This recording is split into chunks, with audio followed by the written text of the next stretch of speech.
नमस्कार, recipe with आरतीमध्ये तुमचं स्वागत आहे। आज बनवणार आहे मी वरण भात। हे माझं फेवरेट आहे। जगातले सगळे पदार्थ एका बाजूला आणि वरण भात एका बाजूला। चला तर मग रेसिपीला सुरुवात करूयात। वरण बनवण्यासाठी इथे मी घेतलेली आहे 1 वाटी मुगाची डाळ। ही डाळ चांगली स्वच्छ पाण्याने आपल्याला धुवून घ्यायची आहे हाताने चोळून।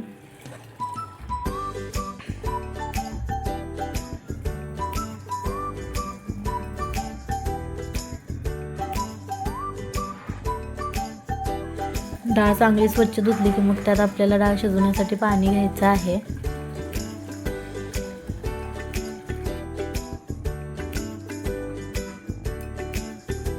आणि मग गॅस चालू करून त्यावर आपल्याला हे पातेलं ठेवायचं आहे आणि त्यात टाकायचं आहे आपल्याला थोडीशी हळद, चिमूटभर मीठ टाकल्यामुळे आपली डाळ ही चांगली शिजेल।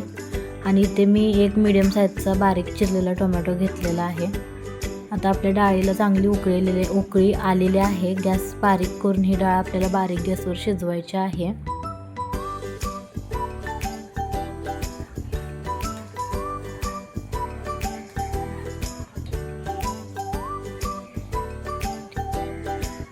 इथे डाळीतलं सगळं पाणी आटलेलं आहे, पण डाळ अजून काही शिजलेली नाही, म्हणून मी आता अजून एक ग्लासभर पाणी ॲड करत आहे।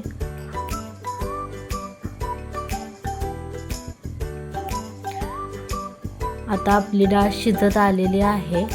ही डाळ आपण बारीक गॅस करून ठेवूयात आणि एक दुसरीकडे आपण वरणाला फोडणी द्यायला सुरुवात करूयात। त्यासाठी घेतलेलं आहे मी पातेल्यात 2 चमचे तेल। त्यात टाकायचं मोहरी, जिरं,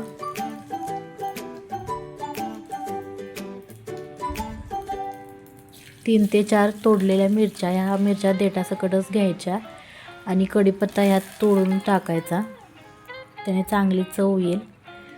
आणि ठेचलेला बारीक लसूण 5 ते 6 पाकळ्या, हे व्यवस्थित मिक्स करून घ्यायचं।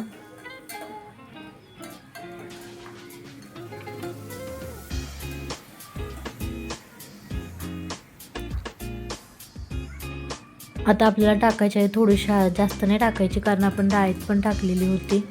आता हे व्यवस्थित मिक्स करून घेऊ। डाळ पण आता चांगली शिजलेली आहे।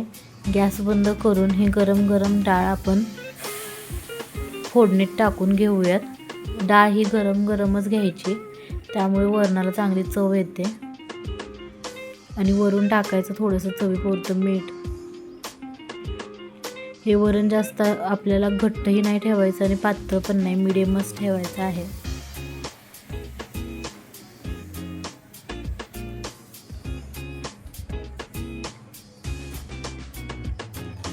आता वरण चांगलं मिळून यावं म्हणून वरणाला 10 मिनिटं झाकून ठेवायचं आहे। 10 मिनिटं झालेले आहेत। आता वरून टाकायची थोडीशी कोथिंबीर।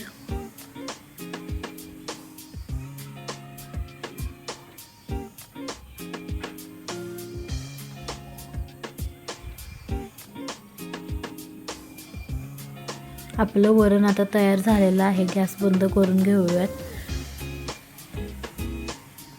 आता इकडं भात करून घेऊयात। त्यासाठी घेतलेलं आहे मी तांदूळ। त्यात टाकायचं पाणी आणि चवीपुरतं मीठ। हे मीठ व्यवस्थित मिक्स करून घ्यायचं आणि वरून टाकायचं थोडंसं तेल, ज्यामुळे आपला भात चांगला मोकळा होईल। आणि कुकरला झाकण लावून ह्याला आपल्याला शिट्ट्या देऊन घ्यायच्या आहेत। आता आपला भात हा तयार झालेला आहे।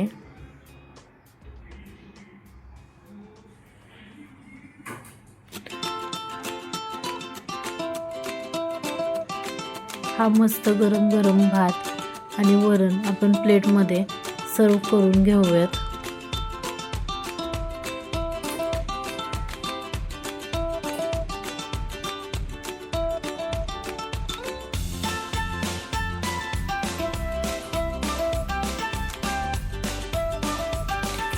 रेसिपी आवडली असेल तर माझ्या चॅनलला लाईक करा, शेअर करा आणि सबस्क्राईब करा आणि कमेंट करून सांगत जावा की रेसिपी कशी वाटली ते।